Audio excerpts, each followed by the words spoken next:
A home renovation is a large undertaking that has many things that can go wrong.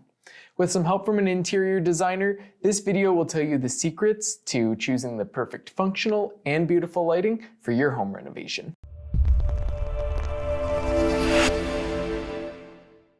Hey, I'm Austin from Kraun, and in our videos, we tell you everything you need to know about your future electrical work. With over 25 years of licensed electrical contracting experience, Kraun provides you with the best knowledge and service. Home renovation lighting can be complicated, so we're going to cover all of the bases in this video. We'll cover safety, lighting strategy, how to plan your project, mistakes to avoid, and how to maximize your budget for the job. And I say we because today we'll talk to Jen Nickel, who's the owner and principal designer at INVISION Design Solutions. INVISION specializes in renovations in residential and commercial spaces, so Jen's the perfect person to talk to for this. Since there's a lot to cover in this video, we've created a tip sheet to go along with it. It has information that you can use to follow along with this video and make sure you get all the tips, and it has some added secrets and details that we didn't put in this video just for you.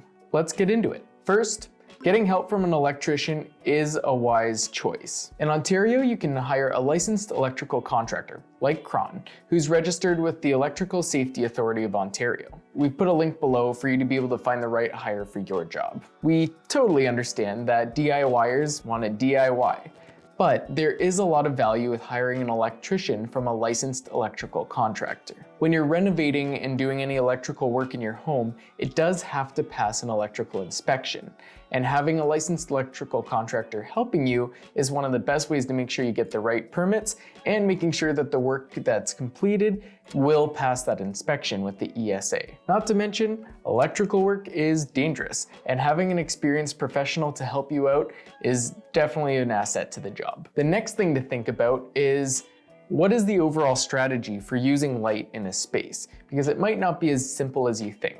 So Jen, what do renovators need to consider when starting to figure out lighting for their home?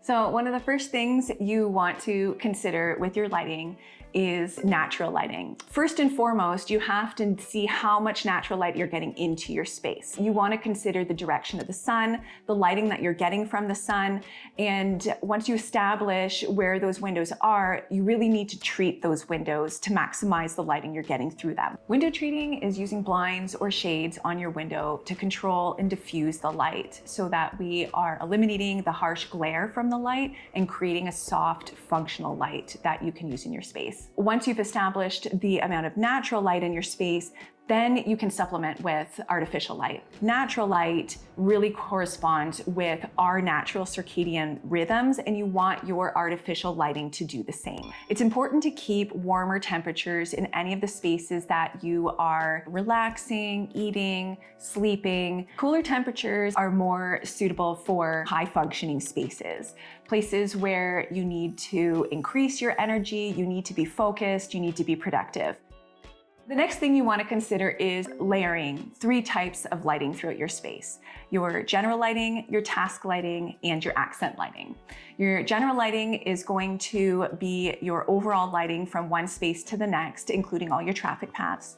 Your task lighting is going to be for those spaces where you have very specific tasks that you need to have more light to accomplish. So at your kitchen counters, in the laundry room, in your bathroom. And your accent lighting is going to focus on all of the design features in the space. Thirdly, you really want to put some focus on health and wellness. Poor lighting can cause eye strain, depression, fatigue. Well-planned lighting can improve your mood, it can increase your energy levels, and it can help with quality sleep. As you age, eyesight diminishes, balance diminishes. It's important to have adequate light for safety areas. So those would be the 3 main items you want to consider when planning the strategy behind your lighting. The 3 different types of lighting to balance in your space, the natural light, and the health and wellness impacts of your lighting. Once you start strategizing how to light your home, you have to start choosing the actual fixtures that are going to go into it. When you're purchasing fixtures or outlets or switches or any of the different types of electrical equipment online, always make sure that the purchases you make have an ESA safety marking on it. Purchasing electrical products that don't meet safety standards can create more risk for fire And in the case that there was an incident related to that fixture, your insurance company likely won't cover you for it. Our suggestion? Purchase your products from reputable retailers like lighting stores or larger box stores. And in the event that the dream product you see is online at Amazon or Wayfair, then make sure that it has ESA safety approval markings. But before you go out into the world and start purchasing your fixtures and lamps and switches and everything that you want to make your space beautiful, let's create a bit of a plan first. So Jen, what is it that people need to think about in terms of planning the lighting for their space? You really want to take the time to think through your space, all of the functions of each area in the traffic paths between them. Thinking about all of the activities that you will be doing in each space will help you decide the type of lighting you need for those activities. And then the traffic paths between them are going to help you figure out the locations of the controls. As a part of your overall layout, you might be also considering table lamps and floor lamps, and you want to make sure that you have receptacles or outlets located in places that make sense for those lamps. For instance, on either side of the bed for nightstand lamps, or in a specific corner where you're looking to put a floor lamp. When you're considering the controls for your lighting, you're not limited to just a switch. You may need to consider other types of controls, like a motion sensor in a pantry, for instance, or in a tight space where you can't find a convenient location for a switch that isn't hidden behind a door. You also want to consider any unique architectural features that may be in the space. These might require a specific lighting solution, maybe vaulted ceilings in your family room, or accent piece of artwork, cove ceilings. Finding the right lighting solution for those features makes all the difference. Last thing to consider on top of everything else is that in a renovation, there are some challenges that go with that. It's not always possible to move a light exactly where you want, or you may be left with a junction box that needs to be accessed. So it's important to know where those challenges might arise and be flexible.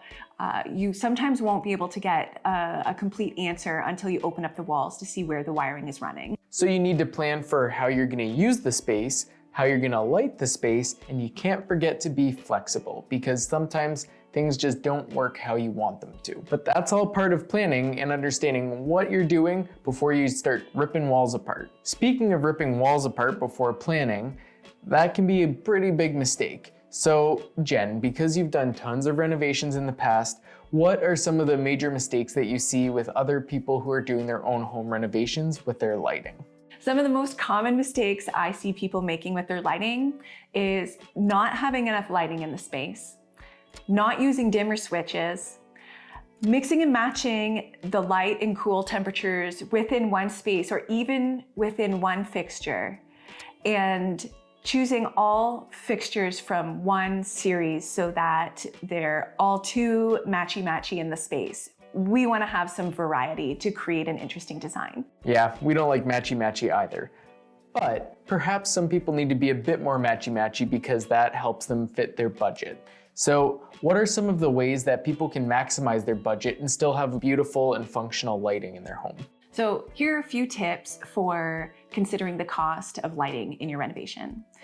First off, you want to invest in your statement pieces. Put your biggest investment in the places where they're going to make the biggest impact, like a chandelier over your dining room table. In the peripheral areas, that's where you can use more economical fixtures in your traffic paths, in your utility areas. You don't want to skimp on task lighting, dimmer switches, the things that are really going to make the lighting functional for your space. Don't cut your costs there.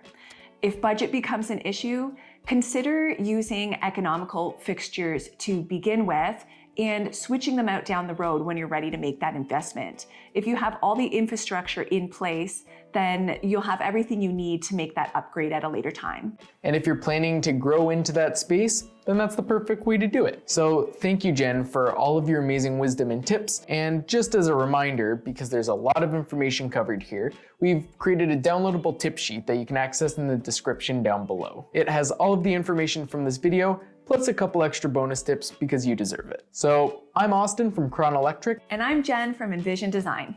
And we are grateful for you taking the time to watch this video. Here are our social media handles where you can find plenty of other content. And if you have any comments or questions, let us know down below. And don't forget to like and subscribe because we'll be sharing lots of other content in the future to help you out with your future electrical work. Take care.